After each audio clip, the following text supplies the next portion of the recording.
Hi guys, Dr. Yaker here. Today we're going to answer the question, what will my hairline look like? The biggest concern that patients have when they come in for a consult is, are you going to make me look natural when working on my hairline? The answer is, of course, yes. The purpose of a hair transplant is such that you look natural and timeless. So if you come into my office today, the hairline has to look good tomorrow and in 50 years. There are certain characteristics that I look for in a person's hairline and jaw structure to understand what shape you need. First, race is important, as is age, but it's also important to focus on the face itself, to monitor your facial features, to know exactly how hairlines are drawn.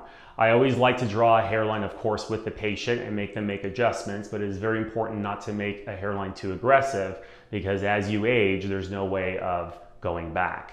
The other important things to look at are hair angles. Too many times patients will report that when they see hairlines, they almost look like the angles are directly vertical. They almost look like the patient's electrocuted. We certainly always want to maintain the correct hair angles when we're going through hairlines.